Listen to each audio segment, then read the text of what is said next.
Cerita kisah inti ajaran Al-Hallaj yang dianggap murtad oleh sebagian para ulama.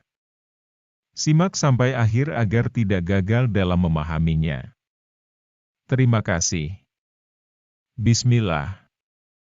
Assalamualaikum warahmatullahi wabarakatuh.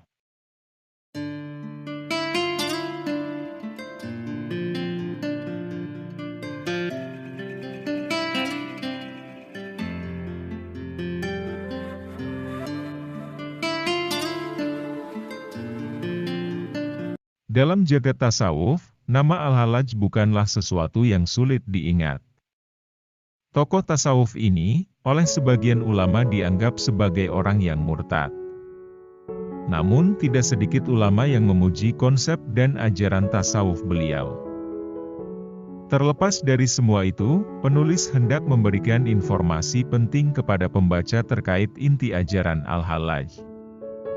Jika memang ada ketidaksepakatan dengan apa yang dirumuskan Al-Hallaj, maka itu bagian dari dinamika pemikiran Islam yang tidak perlu disikapi dengan kemarahan. Al-Hallaj memiliki nama panjang, yakni Abu Al-Mughith Al-Hasan bin Mansur bin Muhammad Al-Baidawi, dan dikenal dengan nama Al-Hallaj. Beliau dilahirkan pada tahun 244 Hijriah, 855 Masehi, di desa Tur dekat desa Bida di Persia. Tidak usah diragukan lagi, Al-Hallaj menimba ilmu tasawuf tidak instan. Ia sejak kecil dia sudah banyak bergaul dengan sufi terkenal. Bayangkan saja, pada usia 16 tahun, ia sudah menimba ilmu kepada Sahil bin Abdullah Al-Tusturi, salah seorang tokoh terkenal pada abad ke-3 Hijriah, dan seterusnya dia meneruskan pelajarannya kepada Amr Al-Makki dan Junaid Al-Baghdadi. Pelajaran dan ilmu demi ilmu ia dapatkan melalui pencariannya terhadap para guru ahli tasawuf.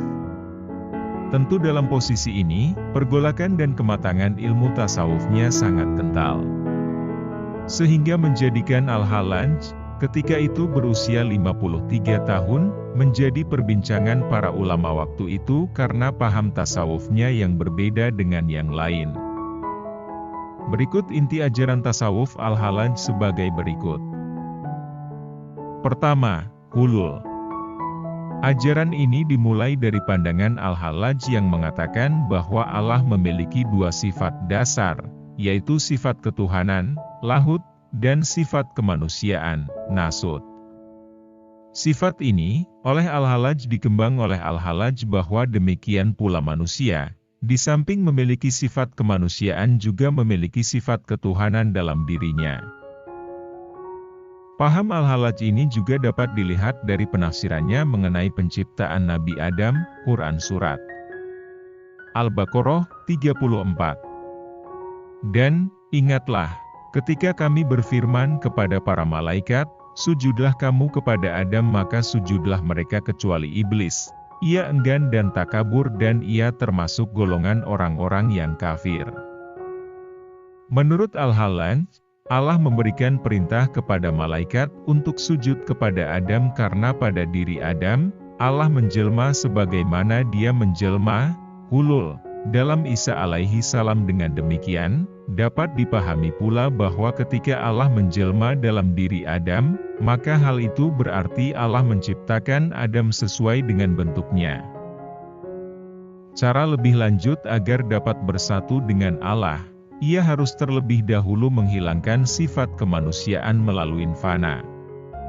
Setelah sifat-sifat kemanusiaan itu hilang dan yang tinggal hanya sifat ketuhanan dalam dirinya, disitulah baru Tuhan dapat mengambil tempat, hulul, dalam dirinya, dan ketika itu roh Tuhan dan roh manusia bersatu dalam tubuh manusia.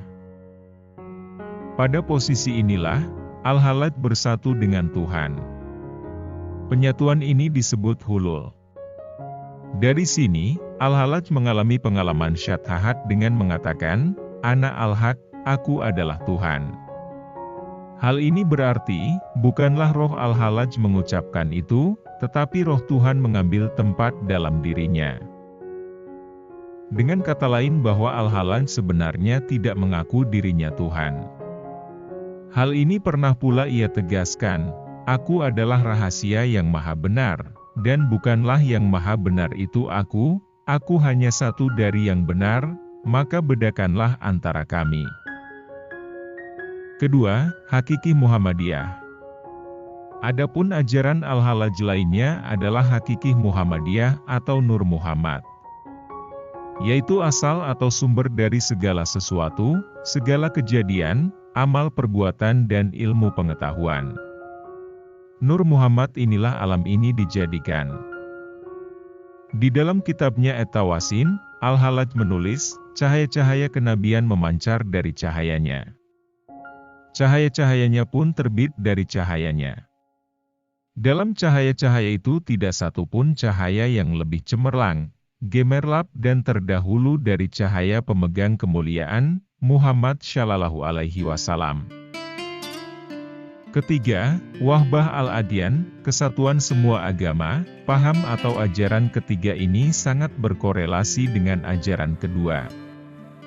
Bahkan bisa dikatakan bahwa paham ketiga ini muncul sebagai konsekuensi logis dari pahamnya tentang Nur Muhammad. Dari pemahaman Nur Muhammad sebagai sumber yang pertama di dunia ini, lantas berkesimpulan tentang kesatuan semua agama, dengan alasan bahwa sumber semua agama adalah satu, Nur Muhammad. Bagi ulama fikih yang biasanya berbicara soal halal haram, ajaran Al-Hallaj dianggap kafir. Ada juga beberapa kalangan menilai, kesalahan Al-Hallaj, karena ia telah membuka rahasia Tuhan, yang seharusnya ditutupi.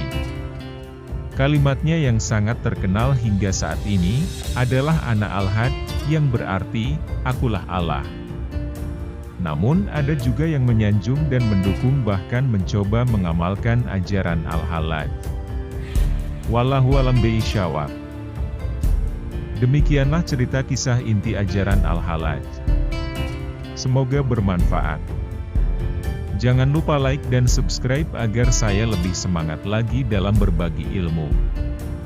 Terima kasih. Wassalam.